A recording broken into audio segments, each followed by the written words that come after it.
Many objects have little secrets, hidden features that could change your life, or at least the way you use the object, if you take time to discover them. From the secret behind the lines on drinking cups, to why you often find pom-poms on the top of hats. Here are 10 things you didn't know have secret hidden uses. Amazing! Number 10. Pom-poms on hats. Pom-poms in any situation are surely the height of frivolity. Who invented the pom-pom, and why weren't they doing something better with their time? Fluffy balls for pretty girls to wiggle about at American sport events are well and good, but they're not the kind of thing you'd pack if you were about to be dispatched to a desert island. Or are they? One of the most interesting places pom-poms appear is on the top of winter hats. A ludicrous function for a ludicrous object, you think? Think again. Pom-poms on the top of hats used to be worn by sailors to protect themselves when working below decks, where bumping your head on low ceilings and jutting beams was a common hazard. Anyone tall can tell you about this, how easy it is to simply stand to your full height and whack your head against a door frame. That pom-pom is there for some cushioning and protection. If you're heading to a desert island, pack a pom-pom hat. You'll need it for the boat journey. Number 9. That little button on the bottom of your rearview mirror. Rearview mirrors are a classic example of the kind of object we take for granted. How many times did your driving instructor yell at you to check your rearview mirrors during your lessons? Let's be honest, it was his or her primary function. But have you ever checked that mirror thoroughly? For example, that button on the bottom of the mirror. What does it do? It does perform a vital function, but one you'd never discover simply by pressing it. Ever been driving along at night and found yourself blinded by the lights of trailing cars pinging off your rearview mirror into your eyes? That little button at the bottom of the mirror switches it into night mode with a dimmer reflection that reduces the glare of car lights. The pain you could have saved your retinas had you known. Now you do. Number 8. Pipe cleaners. The pipe cleaner is now renowned as an essential arts and crafts tool. You likely played around with them when you were young, to create all kinds of artistic stuff for crafts projects. They can be twisted together to make some awesome designs, and they're popular throughout the world, particularly in Japan where the craft is known as mogul art. But these craft pipe cleaners have a surprising history. I mean, it is kind of in the name.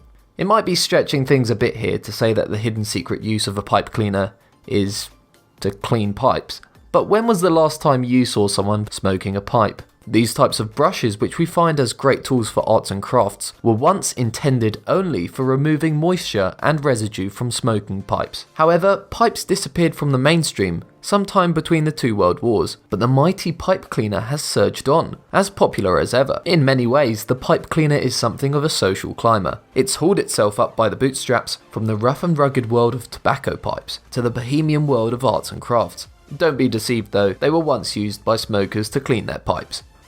Number 7. Patches that aren't for patching.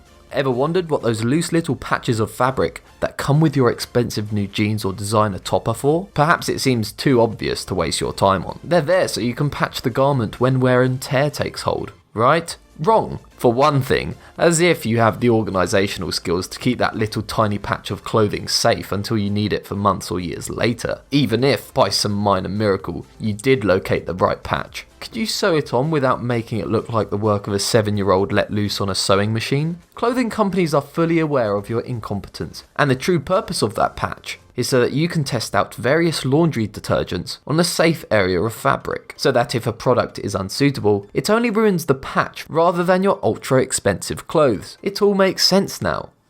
Number 6. The black dots at the edge of car windscreens. There are things we see and don't see at the same time. Almost everyone will have noticed, at one time or another, a puzzling feature of car windscreens. The little black dots around the border of the windscreen. We see them every time we step into the car, but have you ever taken the trouble to work out what they do? The black dots are part of what's known as the frit, a black enamel band that connects the windscreen to the frame of the car. A pretty important job since you don't want to have the windscreen flying off at high speed. The frit also provides protection from the sun, both to the bond that holds the window screen in place and the driver of the car. Those little black dots, however, help to block and disperse the glare of sunlight at the edges of the windscreen. But why are they dots, you might say? Why not just have a solid black line? It's mostly cosmetic. The dots allow for a smoother transition from the solidity of the frit to the transparency of the window. Neat stuff. Number 5. Coins with ridges around the edges. Here's another feature we encounter almost every day and barely notice: the ridged edges of coins. What are they for? Why aren't coins just round and smooth? The answer is a tribute to the ingenuity of criminals and those who set out to foil them. Back when coins were made from real silver and gold, intrepid souls looking to make some extra cash used to file down the edges of the coins, collecting the shavings and selling them on, literally turning money into money. The spoil sports at the US Mint put an end to this in 1792 by introducing ridged edges, since these would make it obvious if a coin had been tampered with. Why, though, does the practice continue nowadays when coins aren't even made from precious metals? The ridges still help to deter counterfeiting, since anything that makes the design of a coin more complex makes it tougher to clone, and it turns out that the ridges are also useful to the visually impaired. They provide extra texture to the edges of coins that help you tell, by feel, which coin you're holding. Number 4. Silica gel packets. You may have seen these packets of beaded gel when you open up a brand new box of shoes or a new television. Silica gel, you might think, certainly gets around. But before you lob it into the bin with the rest of the packaging, let's get to the bottom of it once and for all. What does this pack of beaded silica gel actually do? Silica gel is a desiccant. That's just a fancy word for something that's extremely dry, a handy quality to have. When you're in a box with things, people want to keep crisp and fresh. Silica gel is so dry, it can reduce the amount of humidity in a closed container by almost half by absorbing moisture. A pretty impressive achievement for a tiny packet. It can also be reused after saturation by heating it up to 150 degrees Celsius. That's why you should save them next time you get one. It's definitely worth popping a packet in cabinets or frames to help keep important documents and pictures safe. This means that the gel is also perfect for next time you drop your phone into water. Forget rice. Just put your phone in a Ziploc bag filled with silica gel packets, and your phone is much more likely to work properly, potentially repairing it from any water damage whatsoever. Maybe it's time to stop throwing those silica gel packets out, and to find your own uses for them. Number 3. Brown beer bottles. It may be true that alcohol kills brain cells, but it can also provide us with the ability to see things in a new light, and to question those things we take for granted. Perhaps in one of these alcoholic reveries, you've suddenly looked at the bottle in front of you and thought, why is it brown? Historically, beer bottles were green, but this changed in the 1930s when it was discovered that brown bottles stopped beer falling victim to an unpleasant phenomena known as skunkiness. Skunky beer literally smelled like skunks, a phenomena caused by prolonged exposure to light, leading to a chemical reaction similar to that used by nature's most odious animal. Since brown bottles are far superior at blocking both visible and ultraviolet light, they protect beer better than other colours of glass. Some brewers still package beer in transparent or green glass, but if you want your beer to be safe from the threat of skunkiness, as you sure do, be sure to pick a brown bottled beer from the store. Number 2. The little bumps in your car tyres. This is one for the truly eagle-eyed. If you look at your car tyre, you'll notice that the smooth rubber in between each thread has awkward little plastic bumps sticking up at intervals. The bumps look like the product of lazy manufacturing, like bits of excess rubber that weren't smoothed off, but actually perform a crucial function. The bumps mark the minimum legal safe height for your tyre thread.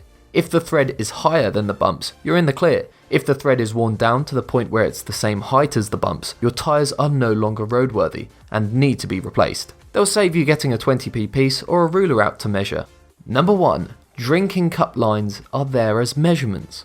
Solo cups are a symbol of freedom, specifically the freedom to drink too much keg beer at college parties before passing out and waking up in a hedge wearing someone else's hat and no trousers. Did you know, however, that it could have all been so different if only you'd known the true meaning of the lines on the cups? The lines that circle solo cups at various heights aren't simply there to help you grip them, though nothing fits in the hand like a solo cup. They actually act as measurements for certain types of alcohol. The bottom line marks the height of 1 ounce of spirit, a standard shot amount. The higher line marks out 5 ounces, a recommendation for a standard glass of wine. And one of the top lines shows the height to fill the cup to give yourself 12 ounces of beer. Solo actually responded to this, saying that, although the lines on our Solo cups match up pretty closely with common liquid measurements, they aren't meant for that. It does seem awfully coincidental, however. Perhaps they just said this to avoid any public encouragement of alcohol consumption. Conspiracy theorists, feel free to theorise.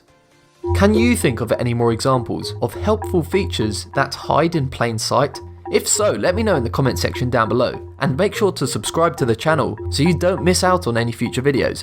Thanks for watching.